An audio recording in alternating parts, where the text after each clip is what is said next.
All right, let's get this out of the way. If you're watching this, you probably grew up hearing the same shit advice about money from your parents. Work hard, save your pennies, don't buy that $5 coffee, and one day you'll be rich. Yeah, how's that working out for you? Spoiler alert, if you're like most people, you're still broke as shit and your bank account looks like a desert, dry, empty, and full of broken dreams. But here's the real kicker. Your parents were wrong about money. And that's not just me being a savage, it's backed by cold, hard stats from the Bureau of Labor Statistics, the Federal Reserve, and a bunch of other official-sounding organizations that make you feel bad about your life choices. So, buckle up, because today I'm about to roast every dumb money myth you were force-fed as a kid, break down the real numbers, and show you why you're struggling. And more importantly, how to stop being a financial NPC and start playing the money game like a main character. If you're new here, I'm Ryan, your favorite financial troublemaker. I'm not some suit and tie Wall Street Chad who inherited a trust fund and thinks avocado toast is the reason you can't buy a house. I'm just a regular dude who got tired of being broke, did the research, and now I'm here to help you dodge the same money traps that turned your parents into walking cautionary tales. If you want real talk, real stats, and a little bit of sarcasm to keep you awake, smash that subscribe button, hit like, and let's get you out of the financial friend zone. Let's set the scene. It's Monday morning. You're scrolling through your bank app, praying you didn't overdraft again. You see $47.23 in checking, $12.50 in savings, and a credit card balance that looks like a phone number. You think, how the hell did I get here? I did everything my parents told me to do. You went to college because that's the only way to get ahead. You got a job because security is everything. You save a little when you can because a penny saved is a penny earned. And you avoid risky investments because the stock market is just gambling, honey. But here's the reality check.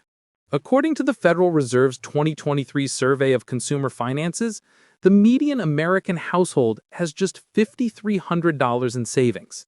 That's not a typo. That's not even enough to cover 2 months of rent in most cities. And get this, 61% of Americans are living paycheck to paycheck. So if you feel broke, you're not alone. You're just average. And being average in America right now means you're one flat tire away from financial disaster. Let's start with the OG money myth. Work hard and you'll be rich.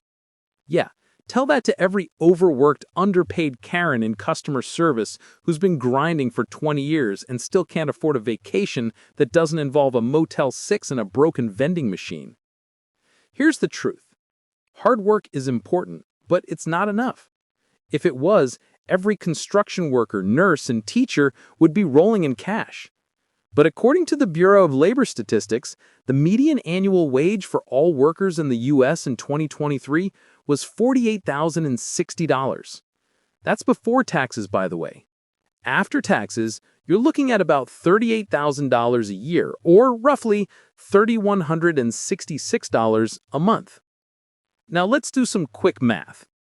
Rent, $1,500 per month, and that's being generous. Good luck finding that in any major city. Utilities and internet, $250. Groceries, $400. Car payment plus insurance, $400. Phone, $80. Health insurance, $200. Student loans, $200. Random life, $200. Total, $3,030. So, congrats. You worked off, followed the rules, and you've got $136 left at the end of the month. That's not rich. That's, I hope my car doesn't break down money. Next up, go to college, get a degree, and you'll be set for life. Yeah, about that. Let's talk about the $1.77 trillion in student loan debt Americans are drowning in right now. The average student loan balance is $37,338 per borrower. And what's the average starting salary for a new college grad? $55,911. Sounds decent, right? But after taxes, that's about $3,700 a month. Now subtract your student loan payment, let's say $350 per month. Add in rent, food, car, phone, and all the other adulting expenses, and you're right back to living paycheck to paycheck. And here's the plot twist. 41% of recent grads are working jobs that don't even require a degree. So you spent 4 years and tens of thousands of dollars to end up working next to Chad at the call center, both of you fighting over who gets the last donut in the break room. Now let's roast the next sacred cow. Just save your money and you'll be fine. Look, saving is important, but if your entire financial plan is put $50 in a savings account every month and hope for the best, you're basically bringing a butter knife to a gunfight. Let's do the math. The average savings account in the US pays 0.45% interest. So if you save $1,000, you'll earn $4.50 in a year. Wow, don't spend it all in one place. Meanwhile, inflation in 2023 was 3.4%. So your money is actually losing value every year. You're not saving, you're slowly bleeding out. Here's a real-life example. Let's say you save $5,000 in a regular savings account for 10 years. At 0.45% interest, you'll have about $5,230. But with 3.4% inflation, that $5,230 will only buy what $3,800 could buy today. So, congrats! You saved for a decade and got poorer. Thanks, Mom and Dad. Here's another classic. Debt is evil. Never borrow money. Pay cash for everything. Yeah, tell that to anyone who's ever tried to buy a house, start a business, or even get a cell phone plan.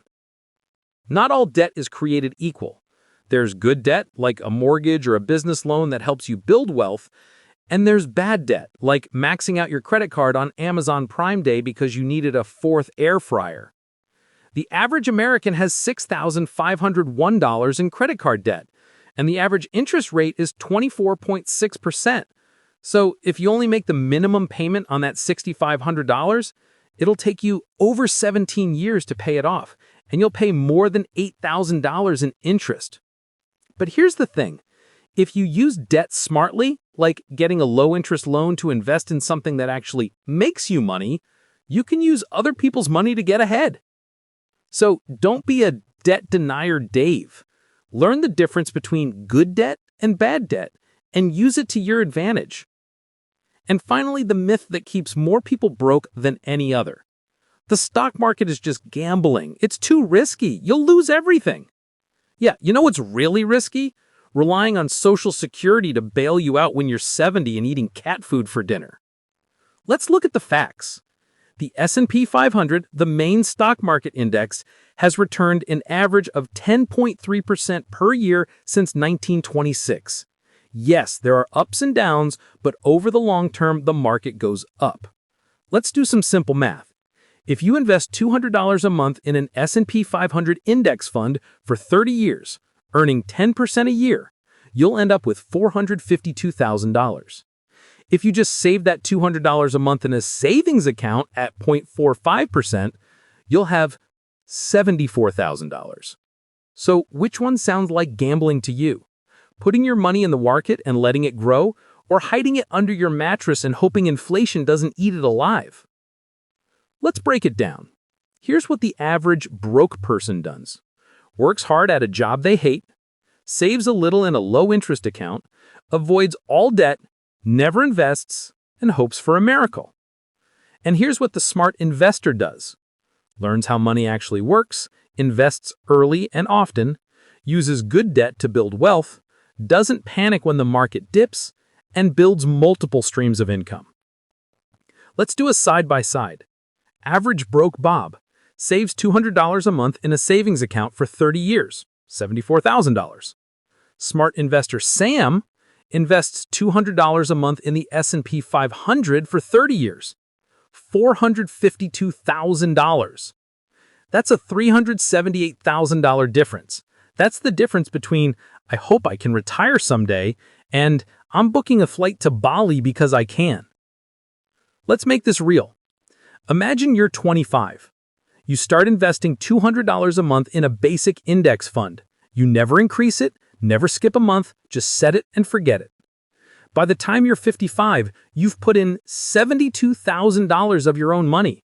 But thanks to compound interest, you've got $452,000. Now let's say you're average broke Bob. You save $200 a month in a savings account. For 30 years, you've got $74,000. Inflation has eaten away at your buying power, and you're still working at 65 because you can't afford to retire. Moral of the story? Don't be Bob. Be Sam. So why were your parents wrong? It's not because they were evil masterminds trying to sabotage your life. It's because the world they grew up in doesn't exist anymore. Back in the day, college was cheap. Average tuition in 1980 was $2,550 per year. Houses were affordable. Today, median home price in 1980 was $47,200. 8 times more expensive. Wages are flat. Pensions are dead. Job security is a meme. So if you're following your parents' advice, you're playing a game with rules that don't exist anymore. It's like trying to win at Fortnite using Pong strategies. You're going to get wrecked. Here's the part where I get in your face a little. You can keep blaming your parents, the government, or the economy for your money problems, or you can wake up, realize the game has changed, and start playing to win. Here's what you need to do. Educate yourself. Stop taking advice from broke people. Read books, watch videos, follow people who actually know what they're talking about. Start investing, even if it's just $50 a month. The earlier you start, the more you'll have. Use debt smartly. Don't be afraid of debt, just don't use it to buy dumb you don't need. Build multiple streams of income. Don't rely on one job. Start a side hustle, invest in real estate, feed pigs, whatever works. Stop making excuses. The world isn't fair, but you can still win if you play smart. Let's talk about the financial NPCs. You know the type. They're stuck in the tutorial level of life, still following the same money advice from 1985 and wondering why they can't level up. I don't trust the stock market, it's too risky. Meanwhile, spends $200 a month on lottery tickets and scratch-offs. I'm saving for a house. Has $500 in savings and spends $300 on DoorDash. Debt is evil. Drives a brand new car with a $600 month payment. Don't be an NPC. Be the main character. Take control of your money, learn the new rules, and start winning. Let's do one more math breakdown, because numbers don't lie. Let's say you wait 10 years to start investing. Instead of starting at 25, you start at 35. You invest $200 a month at 10% for 20 years. Start at 25, $200 a month for 30 years is $452,000.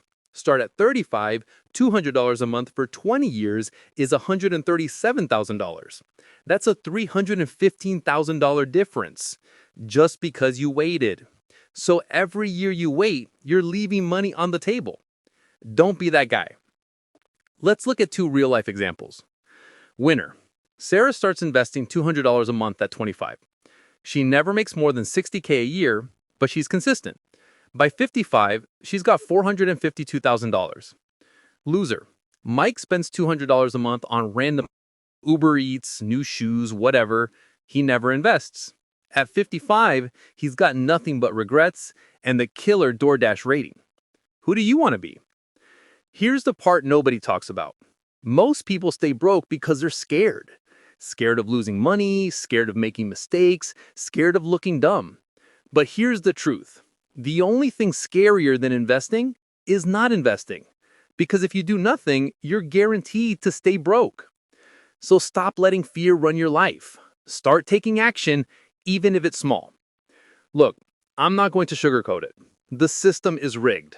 Wages are flat, costs are up, and the rich keep getting richer. But here's the good news. You don't have to play by the old rules. You can learn the new game, use the tools that are out there, and build real wealth. It's not easy, but it's possible. All right, let's get practical. Here's your step-by-step action plan to escape the broke cycle. Track your spending. If you don't know where your money's going, you'll never get ahead. Use an app, a spreadsheet, or a napkin. Just do it. Cut the dump. You don't need 4 streaming services, daily Starbucks, and a new iPhone every year. Trim the fat. Automate your savings on investments. Set it and forget it.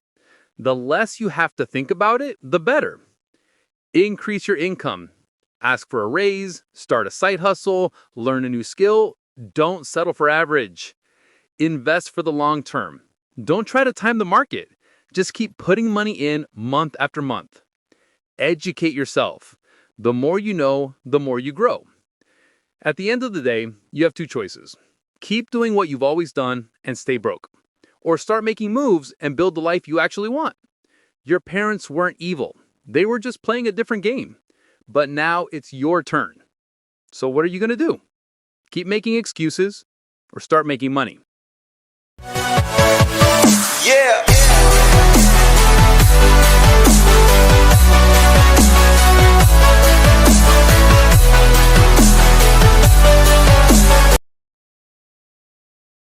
All right, let's get this out of the way. If you're watching this, you probably grew up hearing the same shit advice about money from your parents. Work hard, save your pennies, don't buy that $5 coffee, and one day you'll be rich. Yeah, how's that working out for you? Spoiler alert, if you're like most people, you're still broke as shit and your bank account looks like a desert, dry, empty, and full of broken dreams. But here's the real kicker. Your parents were wrong about money. And that's not just me being a savage, it's backed by cold, hard stats from the Bureau of Labor Statistics, the Federal Reserve, and a bunch of other official-sounding organizations that make you feel bad about your life choices. So, buckle up, because today I'm about to roast every dumb money myth you were force-fed as a kid, break down the real numbers, and show you why you're struggling. And more importantly, how to stop being a financial NPC and start playing the money game like a main character. If you're new here, I'm Ryan, your favorite financial troublemaker. I'm not some suit and tie Wall Street Chad who inherited a trust fund and thinks avocado toast is the reason you can't buy a house. I'm just a regular dude who got tired of being broke, did the research, and now I'm here to help you dodge the same money traps that turned your parents into walking cautionary tales. If you want real talk, real stats, and a little bit of sarcasm to keep you awake, smash that subscribe button, hit like, and let's get you out of the financial friend zone.